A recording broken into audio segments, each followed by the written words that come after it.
Those who don't know me, my name's Stuart Rowden. I'm from Avon Group. My wife Kiri Green, and the other five is, and then Ashley, who's training up as a bat carer with me and Kiri, and started work as an ecological consultant. And basically, yeah, we're here tonight to hopefully show you some bats flying around above the lake, and letting you listen to them on the bat detectors, and showing you how to learn how to use the bat detectors and how to identify some of the different species we've got.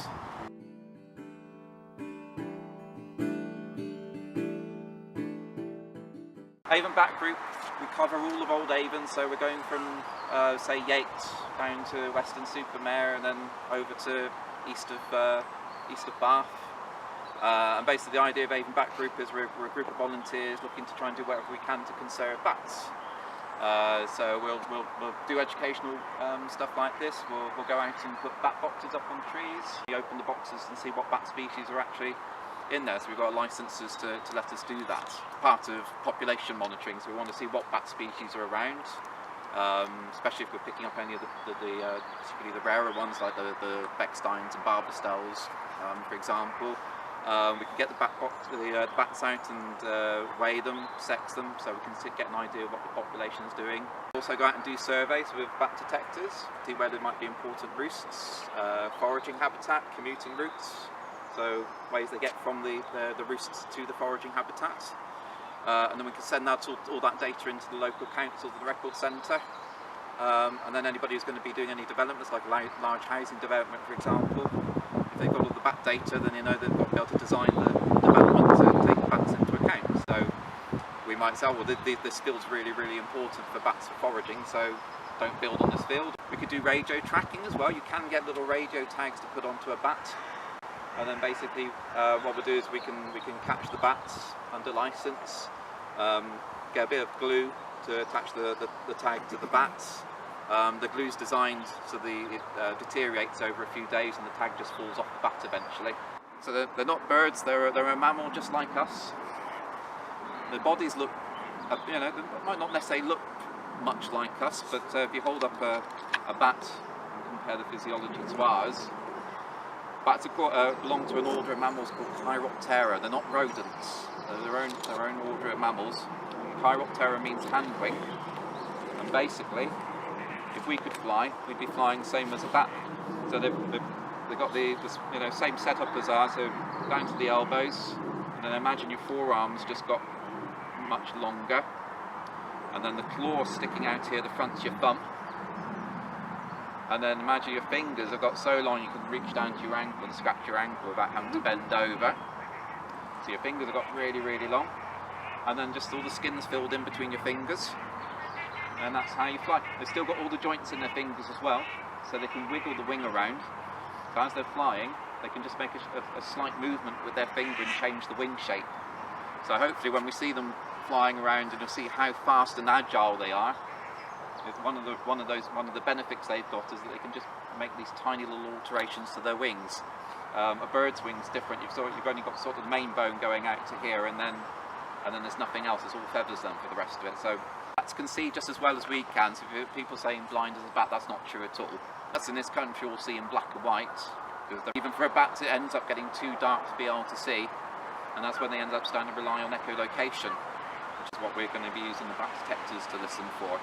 And echolocation is basically, as the bats are flying along, they're letting out these really high-pitched, high-frequency little barks. We can't normally hear it. Humans can hear up to about 20 kilohertz, and bats are doing their calls from about 15 upwards up into the hundreds and hundreds of kilohertz. Now, we can't normally hear these noises, but I've been reliably told that if we could actually hear the bats properly, they're as loud as an electric drill going. There's two elements of the call. So the first bit is the bat's coming along, it's doing what's called a search phase. So it's flying along, it's casting out calls ahead of it. So going and then imagine there's a tiny little insect flying around that the bat's wanting to scoff. And it goes, ooh, insect. So the calls speed up because it wants more and more information about where this insect is, and it homes in on the insect. And the calls speed up and they go up a little bit in frequency. Because it does that, it creates what's called a feeding buzz, which sounds like So it's not the bat blowing a raspberry at you as it's flying past you like that. It's because it's hearing it's the back catching an insect. If I play this again, you might hear the feeding buzz again. It's about halfway through. So if we're hearing lots of little feeding buzzes, we know the insect, the bats are scoffing. We were hearing lots of little feeding buzzes last night, so they were getting plenty to eat. On and off button here on the side. You pull the dial downwards. So you've got a loud hissing noise, and that tells you your bat detector's on. That's your volume button, so you can adjust it. So if you think the hissing noise is getting too annoying, you can adjust it. You can put headphones in these as well.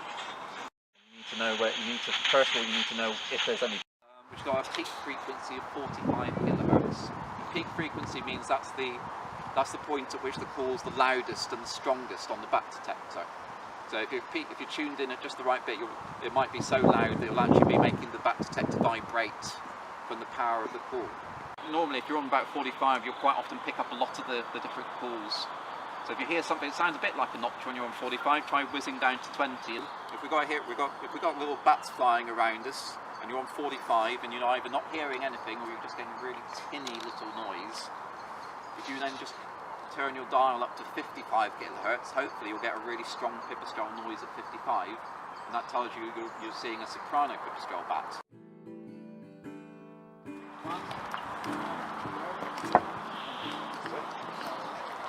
So we've got number of the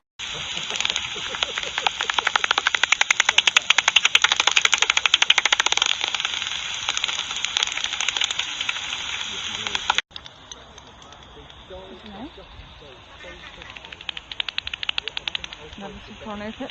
Yeah, another one. Out and about.